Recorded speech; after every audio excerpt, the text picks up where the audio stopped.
Bonjour, bienvenue sur la Freeride TV. On est en direct de notre magasin de Puget où je vous présente la Duotone Ventis. Alors c'est une voile qu'on a pas mal testée cet été. On a attendu pour vous faire un test d'avoir vraiment pu l'utiliser dans différentes conditions. C'est vrai que c'est une voile qu'on a pu essayer dans la version classique là, qui est derrière moi ou dans la version D-Lab qu'on a pu bien tester lors du meeting Duotone International à Tarifa. La grande nouveauté sur ces voiles, c'est vrai, c'est aussi ces grandes poignées qui vont arriver dans la gamme Duotone. Et petite exclue, c'est vrai que ces grandes poignées, on va les retrouver sur les prochaines units qui vont sortir au mois de septembre. Donc ça va être clairement très bien parce que d'entrée de jeu, on s'aperçoit qu'on retrouve un petit peu comme si on avait un wishbone, on n'a plus d'écart entre les deux poignées. Du coup, c'est beaucoup plus facile pour manier la voile. Et ça, c'est clairement quelque chose qu'on voit. Autre chose qu'on voit aussi, c'est le brevet qui a été partagé avec F1, comme les Strike CWC avec les petites lattes latérales qui permet donc du coup d'optimiser la surface sur toute la voile et de réduire l'envergure de la voile. Alors c'est une voile qu'on a déjà pesée, ça c'est intéressant parce que on a quand même des grosses différences. Là on est dans sa version classique. Alors dans sa version classique, la 7 mètres fait 3,5 kg. Dans la version D-Lab, donc avec le tissu Alula, la voile fait 3,1 kg. Donc là, c'est vraiment intéressant. On a comparé aussi à une Strike CWC qu'on avait essayé en début de saison. La Strike CWC, elle est entre deux. Elle est à 3 kg 250, pareil sur une 7 mètres. Donc la Lula est clairement plus léger. Là, la Strike est un petit poil plus légère que la Duotone Ventis. Mais la Ventis a cet avantage d'avoir des poignées plus réactives, plus rigides. Et c'est ce qu'on va voir dans nos tests. Alors, pour vous parler déjà de celle-là, alors on l'a testée en 7 mètres, on a comparé les deux 7 mètres, la 7 mètres Ventis en tissu classique et la 7 mètres Ventis en D-Lab. Et on a testé également la 8 mètres D-Lab dans des conditions vraiment incroyables à Tarifa. Alors là, ce qu'on peut vous dire déjà, c'est qu'on a des petites fenêtres où on a de la visibilité, ça c'est un plus aussi par rapport à une Strike chez F1 où on voit un petit peu moins à travers. La Strike va clairement se positionner entre les deux voiles, entre la D-Lab et la Ventis classique, je pense en termes de légèreté, de programme et de performance.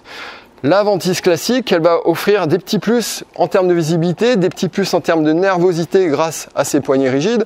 Donc ce qui est intéressant, c'est que ces poignées rigides, ça va vous permettre de partir plus tôt parce qu'au pumping, vous allez avoir plus de réactivité, je trouve, qu'avec des poignées souples. Par contre, après en navigation, c'est pareil, c'est plus direct. Si on navigue au harnais, c'est plus rigide. On gagne plein de petits points et c'est vrai que quand on commence à s'habituer aux poignées rigides, surtout sur ces grosses bâches, on a clairement un petit plus. Alors après, ça mérite d'avoir peut-être quelques grammes en plus. Je vous ai dit, il y avait combien? Je dis pas de bêtises, on a 250 grammes d'écart avec une Strike. 250 grammes, honnêtement, ça va pas énormément se sentir. Un petit peu en free fly, dans des conditions light, si vous voulez vous amuser un petit peu à pomper, la voile sera un petit peu plus lourde de l'arrière, là où une Strike va voler un petit peu plus. Sinon, on a des performances relativement similaires. Le départ au planning, je vous dis, est à peu près équivalent, peut-être un petit plus pour la Ventis, qui aura un petit peu plus de patate au pumping, grâce notamment à ses poignées rigides. Pour revenir après sur les tailles en D-Lab, on a clairement de suite une sensation de légèreté supplémentaire. C'est assez incroyable, la voile est autoportée vraiment dans des conditions vraiment super light. Alors la petite aparté, c'était à Tarifa, on s'est mis à l'eau, il y avait entre 4 et 7 nœuds. Sur les futures planches de downwind Duotone qui vont arriver pareil là en septembre, vous pouvez voir aux images. Alors avec les planches de downwind, c'est sûr qu'on optimisait la navigation. Là sur ces images, j'étais au départ avec une 6-10, 21 de large pour 95 litres, si je ne vous dis pas de bêtises, 95 litres. Et en folle, on avait un 1595 aéroglide dessous. À 4-5 nœuds, ça vole pas, on s'appuie sur la voile, on se met debout, on arrive à peine à se lever. 6 nœuds, 6 nœuds et demi, la voile est quasiment auto-portée, 6 nœuds et demi, 7 nœuds, on met 2 coups de pumping, c'est parti. Et là, c'est incroyable, on navigue, je me suis retrouvé seul à naviguer à Tarifa. Ce jour-là, il n'y avait pas un kite qui volait, les hot wings galéraient à essayer de naviguer. Et avec les D-Lab, on naviguait vraiment dans des conditions, mais vraiment minimes. Je pense qu'à taille égale, il faudra peut-être un nœud de plus en version classique par rapport à la D-Lab qui est vraiment un cran au-dessus. Pareil, si j'ai à comparer avec une Strike, je pense qu'on la mettra clairement plus comme la normale, la D-Lab étant vraiment un cran supérieur dans toutes ces conditions, vraiment super light. Après, la D-Lab, c'est un prix. Donc, est-ce que ce prix vaut le petit nœud gagné en plage basse? Ça sera à vous de voir. Mais ce qui est sûr, c'est que c'est carrément incroyable et que vraiment, naviguer dans si peu de vent, c'est fou. En free fly, c'est pareil, la D-Lab, elle va rester, elle va se stabiliser, on peut s'amuser à pomper sur du micro-clapot, la voile, elle bouge pas, on peut faire des virements avec, dans les jibes. Alors, c'est pareil, quand on va tourner la voile, en fait, toutes ces grandes voiles, si on est dans des vents super light, elles vont avoir tendance un peu à retomber de l'arrière, d'accord? Donc, il faut un peu les porter ou alors apprendre à tourner de l'autre manière, mais c'est quand même assez technique avec ces grosses voiles, surtout voilà, si on n'est pas expert encore.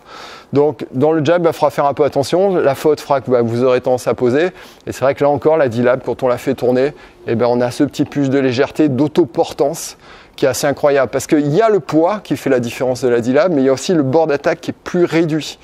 Du coup, on a une voile qui a plus de finesse, qui prend de l'accélération. On se retrouve à naviguer avec des pointes assez impressionnantes. Je n'ai pas regardé au GPS à combien on allait, je ne vais pas vous dire de bêtises, mais ça allait vraiment vite, on était calés, c'était fou. Par contre, sur toutes ces voiles-là, moi, je trouve que c'est quand même plus sympa de naviguer au harnais. Donc pour les gens qui naviguent pas encore au harnais sur des petits bords, c'est pas un problème. Dès qu'on commence à partir sur des grands bords, vraiment le harnais va vous soulager les bras et vous pourrez vraiment optimiser la performance de toutes ces voiles. Voilà. Donc les Ventis, vraiment super cru, super voile. La version accessible, du coup, est très intéressante. Alors la 7, je pense qu'elle est bien pour des gabarits jusqu'à 75-80 kg max.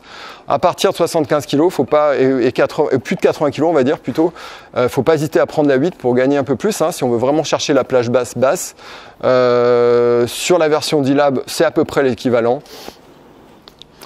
Pour résumer, pour qui, pourquoi, la Ventis D-Lab va être la voile, le summum, on va dire, pour les conditions de lightweight. Si vous avez le budget, n'hésitez pas.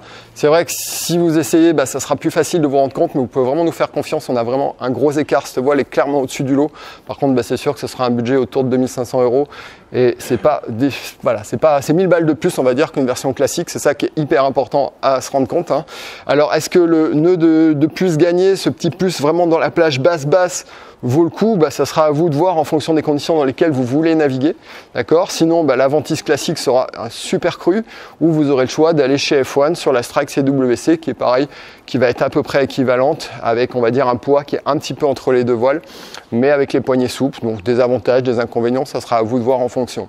Pour revenir aux plages basses aussi, une petite chose que j'ai pas précisée, je vous ai parlé, j'avais essayé avec la planche de downwind dans les conditions light.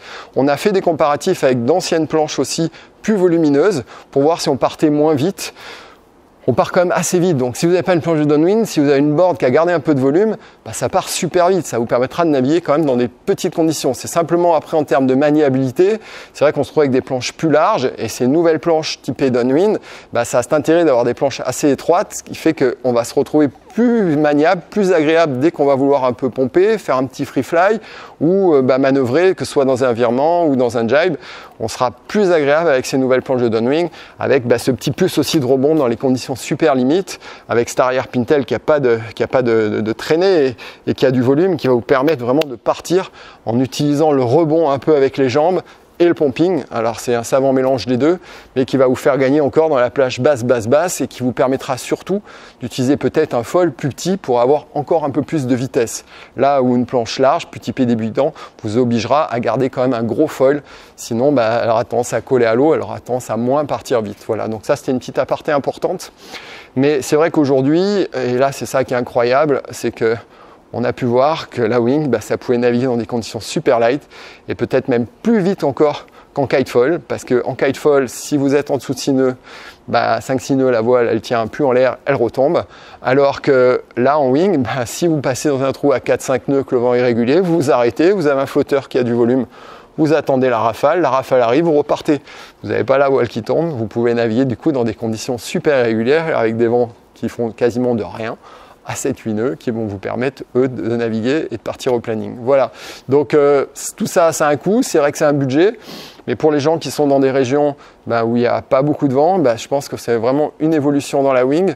On reparlera des planches, on reparlera des foils pour toutes ces conditions. Voilà, là je voulais vous débattre un petit peu de ces ventises, de la comparer aussi à ce Trike CWC qui a été la première avec ce shape-là. Et puis écoutez, n'hésitez pas à nous rejoindre pour d'autres tests, mettez un petit pouce si la vidéo vous a plu et à très bientôt.